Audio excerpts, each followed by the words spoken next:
What's up, team? It's a season for running and everybody's getting out there and hitting those trails. I wanted to make this video to help you guys out, give you some tips and considerations for running so we don't get hurt and things you should consider before you go on your next run. Alright, so I hope this video helps you guys out. One thing you really need to consider is shoe selection. Alright, running shoes and walking shoes are very different from each other. You really want to make sure you're getting running shoes. Also, you have to consider the type of running that you're doing. Are you going to be running on trails or are you going to be running on grass? Both of them are going to be different type of shoes. The other thing is the way you run. Or there's three different styles. There's neutral pronation, there's overpronation, and there's supination. Now what that means is the way your foot strikes the ground. Now, if you don't know the way your foot strikes the ground and what type of shoes you need to get, you should seek expert help. And a place I like to go to get my shoes fitted exactly for the type of running that I do and the way my foot strikes is Running Wild in Palm Springs and in Palm Desert. So it definitely helps to get checked out, because if you get the wrong type of shoe for the style of running you're doing, you could hurt yourself over time.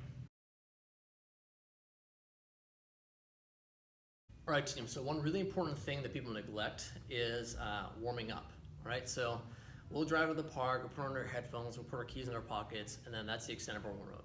Now, in any activity that we do, we should always warm up, even running, right? So the stuff that we do in a class is gonna be perfect for when you go running. Your Ys, your Ts, your As, we wanna loosen up those shoulders, we wanna loosen up our chest. The lower body movements that we do are gonna be great, so you're not fighting your own body's mechanics when you're running.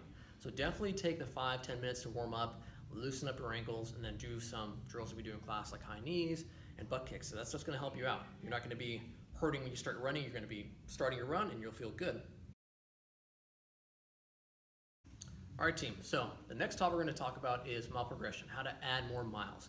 Now, whenever we're talking about adding more miles, we want to make sure that we don't hurt ourselves doing that in the process, because you could really hinder your performance and your progress if you injure yourself. And that could be done by running too hard or running too much too soon.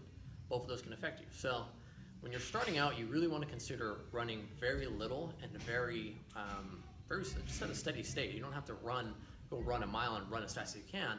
It's about steady state running, all right? And the best way to figure it out if you're running steady state is if you can hold conversation while you're running, all right? So if you're running, a mile or 2 miles and you're able to just talk comfortably, that's perfect, all right? It's not about going in like hard intensity, it's just about getting distance, all right? So if it's like your first time running, what I would consider doing is maybe doing like 5 miles that first week. And whenever we consider a mile, like total miles, we consider it in a week. So if I say 5 miles, that doesn't mean do 5 miles in one day, it means spread it out. Maybe do 2 miles one day, 1 mile another day, and then 2 miles the next, couple days separated. And see how that feels. And do that for a month. Every week do 5, 5, 5, 5, 5.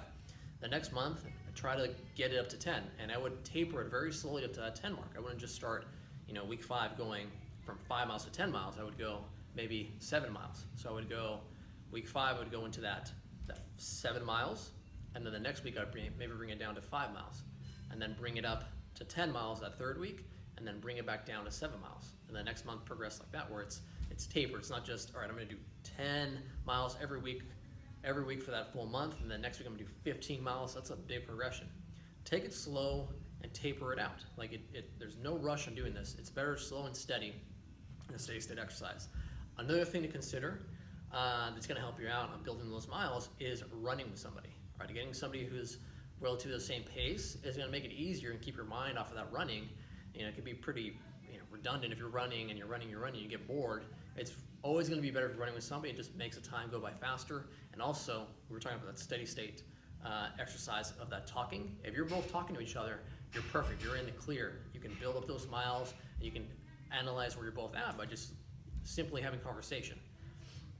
Another thing to consider is running surfaces, right? So if you're starting out, I would consider running on a very soft surface. Now, grass is gonna be perfect for that.